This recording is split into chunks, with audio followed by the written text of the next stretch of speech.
Guys, আজকে আমরা বাংলাদেশের টপ 5 জন ইউটিউবারকে ড্রয়িং করব নিজ হাতে। এই 5 জন ইউটিউবারের মধ্যে রয়েছে আরএস ফাহিম চৌধুরী, তাওহিদ আফ্রিদি, সালমান মুক্তাদির, নাদির অন্দাগো এন্ড তোমাদের সবার প্রিয় রাকিব হোসেন। আর আরো একটা কথা বলে দেই, এতদিন তোমরা ক্যামেরার সামনে ভাইকে দেখতা, কিন্তু আজকে আমাকে দেখতেছো। ইভিএফ মানে হলাম আমি আর ভাই মানে হলো উনি। তো আই হোপ আমার ইন্ট্রোডাকশন তোমাদের কাছে ভালো লাগবে। তো গাইস, প্রথম সারিতে রাখলাম তোমাদের সবার প্রিয় রাকিব হোসেনকে। সবার আগে আমাকে যেই কাজটা করতে হবে, রাকিব হোসেনের মুখটাকে খুব সুন্দরভাবে পর্যবেক্ষণ করা।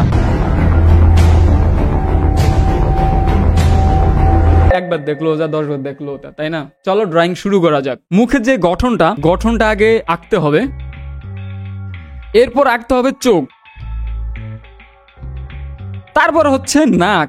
নাকটা যেহেতু মোটা লম্বা, মাথাটা একটু বোতা টাইপের, পারফেক্ট একদম মিলছে। এমনই তো ভাই একদম ফাইন লাগতেছে। চুলের কাটিংটা আমার ভালোই লাগছে।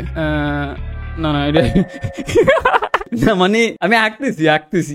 তোমরা কি ফাইনাল ড্রয়িং দেখার জন্য রেডি? তো সবাই চোখ বন্ধ করো, এখনই তোমাদের সামনে হাজির হতে যাচ্ছে রাকিব হোসেনের ড্রয়িং, যেটা ইভিএফ নিজের হাতে করছে। 1 2 3। তোমরা পাশাপাশি দুইটা ছবি দেখো। এত সুন্দর ড্রয়িং তো আর বাংলাদেশে কেউ করতে পারবো না। তো এখন তোমরা কমেন্ট সেকশনে রেটিং দাও যে নাম্বার 1 এ যে ড্রয়িংটা করছি রাকিব হোসেনের, সেটা তোমরা 10 এর মধ্যে কত দিবা। তো এখন ড্রয়িং করব আমরা বাংলাদেশের আরেক অন্যতম ফেমাস ইউটিউবার, যার নাম হচ্ছে তৌহিদ আফ্রিদি। তো আমরা দেখতেই পাচ্ছি তৌহিদ আফ্রিদি এই ছবিটার মধ্যে একটু মুস্কি হেসে রয়েছে, এন্ড তার মুখটা গোল গাল। তো দেখার বিষয় হলো আমি কতটুকু মিল রেখে একটা ড্রয়িং করতে পারি তার। তো সবার প্রথমে তার মুখের শেপটা আমাকে আঁকতে হবে। তো একদম একটু গোল হবে, একটু মোটা হবে। দেখো, আমি বাংলাদেশের বেস্ট আর্টিস্ট। আরে কেনা কে চাতে হো? স্ক্রিনে কিন্তু তার ছবিটা তোমরা দেখতে পাইতেছো। হ্যাঁ, চোখটা এমনি রয়েছে, চোখ আঁকা কমপ্লিট অলরেডি। কিন্তু দেখো ছবির সাথে মিল আছে, মানে চোখ হাইসা রয়েছে, ঠিক আছে? এটা হাসিওয়ালা ফেস, একদম খাপের খাপ, রৈশার বাপ, পুরো মিল লাগেছে। নিজের নিয়ে নিজের অনেক গর্ববতী মনে হয়, মানে প্রাউড মনে হয়। তো এখন তোমাদেরকে ফাইনাল আউটপুটটা দেখাইতেছি। তোমরা সাইড বাই সাইড দেখতে পাইতেছো যে মিল আছে, অনেকটা মিল আছে। আমি আমার বেস্ট দিয়ে ট্রাই করছি। নাম্বার 3 তে আছে সালমান মুক্তাদির, যে এখন বাংলাদেশের একজন হিরো। এন্ড হিরো কেন? কারণ সে আন্দোলনে যেভাবে নিজের পোটেনশিয়াল দেখাইছে, তাতে আসলে এটা প্রশংসনীয় ব্যাপার। স্ক্রিনে তোমরা দেখতে পাচ্ছ সালমান মুক্তাদির ভাইয়ের ছবিটা। ভাইয়ের চোখগুলা অন্যদিকে তাকায় আছে, এটাকে আমার সোজাভাবে আঁকতে হবে।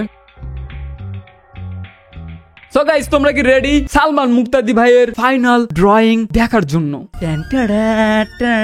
রিসেন্ট দুটা থেকে ভাই আমার নিজের কাছে এটা মনে হইতেছে, হ্যাঁ এটা আমি একটা মানুষের ছবি আঁকছি। তো এটাকে তোমরা কত রেটিং দিবা, 10 আউট অফ কত দিবা, সেটা কমেন্ট সেকশনে জানায়া যাও। নাম্বার 4 এ আছে বাংলাদেশের one of the famous YouTuber RS Fahim Chowdhury. Fahim ভাইয়ের ফেসটা গোল যায়, ইন্দে একটু ভাঙছে। ফাহিম ভাইয়ের ফেসের গঠনটা এরকম, নাকটা ছোটখাটো কিউট, তারপরে ভ্রুটা হালকাও না বেশি বড় না। গাইস, তোমাদেরকে ওয়েট না করে আমি চলো ফাইনাল লুকটা তোমাদেরকে দেখাই।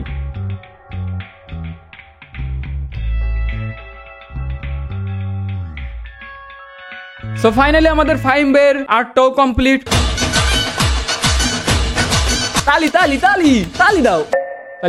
সো এটাকে তোমরা কত রেটিং দিবা, 10 আউট অফ কত দিবা, সেটা কমেন্ট সেকশনে এমনই লাথি মেরা লেখা যাও। এন্ড দেখো মিল আছে কিনা তোমরা একটু দেখো। চোখগুলোও ঠিক আছে, তারা চোখ এখানে চায়া রইছে।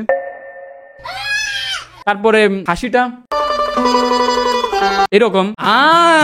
এই জন্য তো বলি কি মিসিং মোসার দাড়ি। আল্লাহ, দাঁড়াও গাইস 1 সেকেন্ড, মোসার দাড়িটা দিয়া লই। আমি কেমনে এটা ভুলে গেলাম, আল্লাহ গো ভাই, সিরিয়াসলি আমার খেয়াল ছিল না যে ওনার দাড়ি আর মোস আছে। আসলে জেনুইন, আমি মজা করতেছি না, আমার খেয়াল ছিল না। তো এটাকে তোমরা এখন কত দিবা রেটিং, সেটা কমেন্ট সেকশনে জানায়া যাও। 5 নম্বরে আছে আমার ফেভারিট একজন ব্লগার নাদির অন্দাগো। তোমরা অনেকে চেনো ভাই, তার ব্লগগুলো একদম অথেন্টিক, একদম জেনুইন একটা ব্লগ, এন্ড অনেক ডিটেইলসে ভরা। তো এখন আমরা নাদির ভাইকে আর্ট করব, এন্ড আমি চেষ্টা করব খুবই সুন্দরভাবে আর্ট করার। চল চুটা। এন্ড প্রতিবারে আমি খুব সুন্দরভাবে আর্ট করি, তোমাদের চোখের সমস্যাতে তোমরা সেটাকে সুন্দরভাবে দেখতে পারো না। আগে নাদির ভাইয়ের ফেসের বর্ণনাটা দেই। নাদির ভাইয়ের ফেসটা হইতেছে সমুসার মতো, মানে সমুসা যেরকম 3 শেপের হয় না, তো ওনার ফেসটা কপাল একটু চওড়া, মুখের দাঁত একটু সমুসার মতো চোক্কা। এন্ড এটার মধ্যে দাড়ি নেই, তো আমার দাড়ি আঁকা লাগবে না। প্রথমে নাদির ভাইয়ের ফেসটাকে আঁকতে হইব, চওড়া দেয়া যায় একটু ডাউনে নামবো, যেহেতু ভুমুরির জোড়া একটা ভুমুরি, তা আমার জোড়া লাগাই দিতে হবে, ঠিক আছে? দুইটার মাঝখান দিয়ে যায় আর জোড়া লাগাই দিতে হবে, তা আমি ওইটাই ঘুরছি, ঠিক আছে? যেটার লগে যায় ওটা এইভাবে করতে হইব। शाबाश बेटा।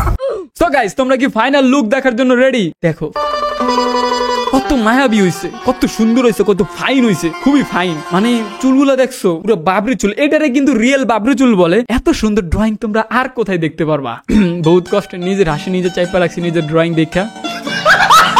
গাইজ, আজকের ভিডিও এই পর্যন্তই। আজকে এই ভিডিওতে 5 জন ইউটিউবারকে ড্রয়িং করলাম। যদি আমার এই ভিডিওটা তোমাদের ভালো লাগে তাহলে অবশ্যই কমেন্ট সেকশনে পার্ট 2 লেখো, এন্ড আরো কি কি ভিডিও তোমরা চাও সেটা সাজেস্ট করতে পারো। আমরা দুই ভাই মিলে তোমাদেরকে ফুল স্যাটিসফাই করে দেবো, মানে ভিডিও থ্রুতে এন্টারটেনমেন্ট করে, অন্য কিছু না। চেষ্টা করো তোমরা যেন স্যাটিসফাই হও আমাদের ভিডিও দেখে। প্রত্যেকটা আর্ট দেখে আমার নিজের হাসি চাইপার একটা কষ্ট হইতেছিল, এটা জাস্ট এন্টারটেনমেন্ট ছিল। তো আজকের ভিডিও এতটুকুই, দেখা হবে, কথা হবে অন্য কোনো ভিডিওতে। সেই পর্যন্ত সবাই ভালো থাকবা, আল্লাহ হাফেজ।